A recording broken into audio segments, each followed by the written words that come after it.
Okey, bertemu kembali dalam analisis Awani. Tadi semasa kami berhenti berehat, Syamsul ada berceritakan sedikit tentang apakah yang diperlukan untuk menghasilkan kereta berkualiti, dan yang saya rasa itu satu perkara yang menarik untuk kita memahami lebih dalam lagi. Okey, Syamsul cuba terangkan. Okey. Kita ambil contoh yang mudah kan. Ini satu cawan yang warna-warni lah, kita kuning merah. Kalau you pergi kat kedai biasa beli cawan ni mungkin RM30. Tapi kalau you pergi IKEA, cawan yang sama, kualiti yang sama, mungkin RM5 saja. Kenapa? Pasal IKEA boleh order berjuta-juta.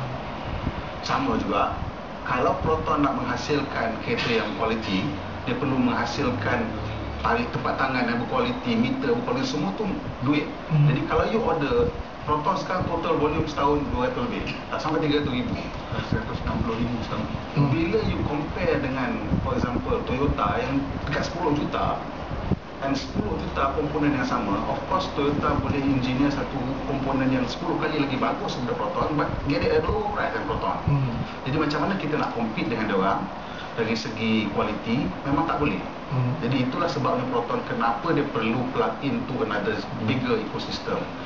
And kalau again, we are back again to that question, is Proton, what are we looking at? Is Proton a political identity, a national identity, a pemangkin for industry? Apa benda? What is it that we want to protect? If you want Proton to be the spearhead for the industry, then you have to give it all the competitive edge that it can get. Dan dia tak akan boleh dapat the economies of scale macam mana kita nak pun. Satu, because kita tak ekspor secara besar-besaran, dan di situ kegagalan ialah kegagalan daripada pihak kerajaan, daripada pihak dulu khazanah, dan daripada set up company itu sendiri. Kita tak pernah dream big. Now if you have seen the Korean, sama time di start dengan kita, you pergi Hyundai punya kilang, they commit themselves to one plant buat 1 juta setahun, satu kilang. They have to sell the car somewhere, so they have to find market. Kita punya kilang kecil, so kita tak ada worry to commit. Kita try to build a big factory in Tanjung Malim, tapi kita tak run at full capacity. So kita scale back, and at the end of the day, this is an industry that is very expensive, and you cannot continue to produce anything less than, in my mind, 400,000 cars a year minimum to even get anywhere near being competitive. Kita tak sampai separuh pun lagi daripada itu. Tetapi kalau kita bercakap tentang economies of scale, kalau saya ambil contoh yang diberikan oleh Syamsul tentang switch tu tadi, kalau vendor yang kita gunakan adalah vendor tempatan, dan vendor tempatan boleh mengeluarkan sesuatu produk dengan kualiti yang meets international standards, tetapi pada angka secukupnya untuk kita khawatir apa yang pasaran yang kita cover oleh Proton itu sendiri, tidakkah itu boleh menghasilkan satu produk yang lebih bagus? Apabila kita ada produk yang lebih bagus, kita boleh meluaskan lagi pasaran ekspor kita. Is that not workable? How do you macam mana nak meluaskan pasaran tu kalau kita tak ada market tu? It's not impossible. Gen 2 was a good example lah. Masa Gen 2, everybody in the industry was excited about Gen 2. Tunku Mahalil made promises of huge volumes. Vendors invested heavily, but bila the volume tak datang, siapa suffer? Vendors suffer. To this day, some of them tak amortize lagi. The investment for Gen 2, in fact, Proton probably still, kalau tengok buku dia orang boleh ada lagi benda tak ada yang mentah lagi Gen 2 tu, and that's the reality. And the Gen 2 was considered cheap then at about almost $1 billion.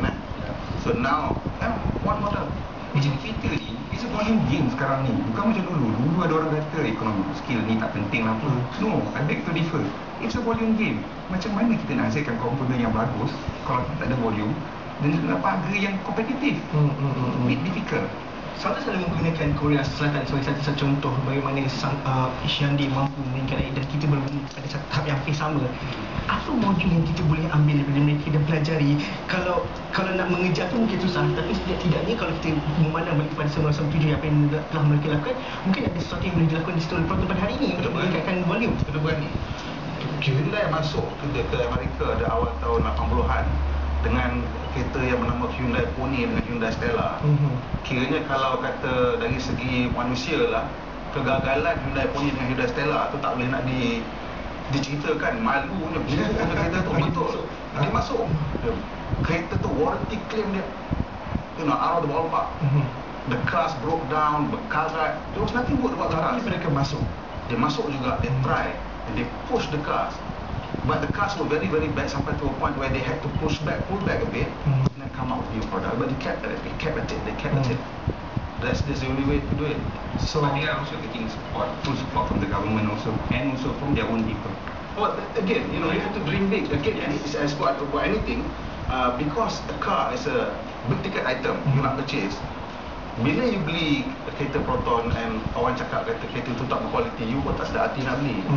Tapi kalau you sell it, that there's pride in this because we built this, and there's decent quality and the cars don't break down.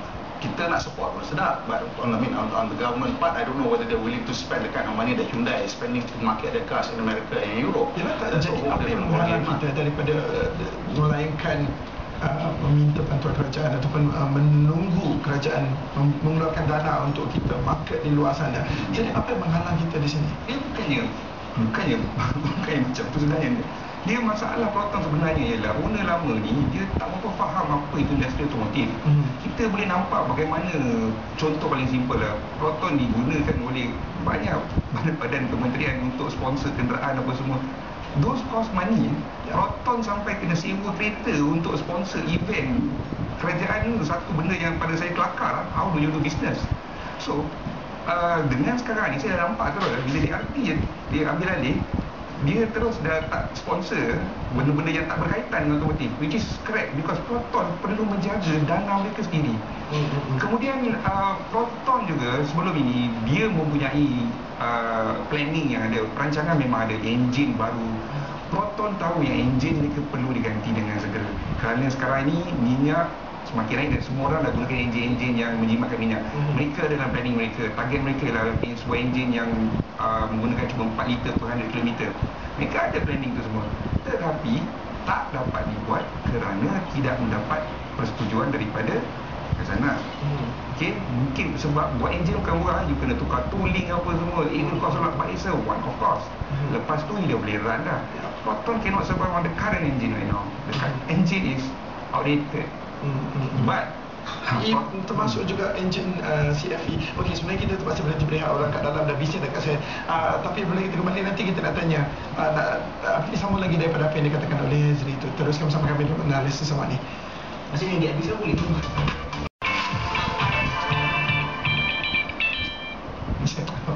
Okey, bertemu kembali kita tengah rancak sembang apa nak kena buat ni. Okey. Sebelum tu kita sambung balik dengan Hazri apa yang cakapkan tadi tentang enjin tadi. Saya bukan nak katakan enjin sekarang tak bagus. Enjin CFE dalam Bolt tu antara enjin yang saya suka lah. Bolt tu to me is one of the nicest MPV lah, saya pernah test lah. Cuma in the future, enjin tu mungkin sedikit susah untuk dipasarkan. So Proton definitely need an engine. The current engine is based on engine yang dah anak produk itu anak dah sekolah dah sekolah menengah dah tu. Dah lama dah. Tapi kita banyak melihat konsep dan juga macam apa ni, konsep Proton emas sebelum ini dan juga idea ini yang pernah disebut-sebutkan. Kemanakah perginya semua itu? Konsep emas ni adalah satu benda yang menarik sebab kami sebenarnya tiba-tiba dikejutkan dengan emas sebab emas tidak mengikut konsep Proton yang lain. Tiba-tiba dia ada sebiji emas kat situ, and we were like wondering, ni kereta siapa ni? And suddenly it died off. So these are the things yang Proton tak boleh buat. Tak boleh buat dalam depan ni kena follow through pula. The idea was noble enough, but it was very expensive. Too expensive for a brand like Proton to carry. Proton should just stick to what they are good at, making affordable cars. The market is huge. China, India, Thailand, Indonesia, they all want cheap cars. Cheap and good cars. Okay, looking at the current, like you mentioned, competitive advantage. So what are the few things that has to be done, looking at the new direction of Proton, so that they could be ahead of the market, the competition? To me, the first thing that they have to do, economies of scale and better engine, but let's look at management perspective, business perspective. Okay, let's be frank lah. We need help. We need help. So DRB pun, they don't have the expertise, but I was told that DRB is willing to listen to whatever the current Proton team has to say because, well, they are going into Proton and they don't know what is happening. So Proton akan berfungsi pengalaman dengan DRB dan DRB pun akan berfungsi pengalaman mereka dengan Proton. I think from there, hopefully, insyaAllah, something good will come out for the sake of the people. Because Proton is, whatever it is, Proton is Malaysian. It's our pride and joy. Kita pergi overseas tengok, Proton atas jalan raya dekat Thailand pun bangga. So that sense of pride, how do we, macam mana kita nak simpan, macam mana kita nak jadikan Proton satu benda yang kita bangga? Kebanggaan Proton itu juga saya rasa buka fungsi lebih daripada sebuah kereta atau produk automotif. Ini juga menjawab juga perkara seperti di Proton lahirnya kepakaran tempatan dalam industri teknologi tinggi ini, dan itu salah satu aspek yang saya rasa kita boleh gembira dan dia kekalkan di situ. Dalam menguruskan Proton dengan apa yang berlaku dalam tahun ini dan menuju ke hadapan, bagaimana dalam menghasilkan produk dalam masa sama, perkara-perkara kebanggaan, menghasilkan mengekalkan kemahiran yang ada di situ masih lagi wujud dan relevan dalam menguruskan Proton pada hari ini. Bagaimana Samsul rasa? Okey, ekspektasi yang Proton ada sekarang ialah menghasilkan produk baru pada harga yang agak kompetitif lah. Cuma you get what you pay for. Okay, so you can do platforms, you can do the basic engineering quite cheaply. Tapi sebenarnya kereta ni yang mahalnya is not that basic engineering, it's the refinement that is going to be expensive. So you can design and engineer a basic car for about 300 million, fine, done deal. But you probably need another 300 million to refine it to the level, let's say lah the Saga, to the level of say Vios. Tak nampak macam banyak kan? Tapi banyak sebenarnya. Benda-benda kecil, panel gap, texture of, itu semua memakan masa dan memerlukan wang yang banyak. So kalau kata Proton di masa depan dapat plug into with a partner yang sanggup share component bin, then Proton can spend more time doing that basic engineering that they know how to do so well, so cheaply, to provide cars yang Malaysians mahu. Dan I think from the Exora and the Saga kita tengok, kereta tu memang sesuai untuk Asia Tenggara. You know, there's robustness, there is space, there's flexibility. That's the car that I think Southeast Asia can be proud of, and maybe some more emerging markets. So now spend less time, less money on refinements such as switches, meter, plaster, texture, plastic, semua pull in from the partners.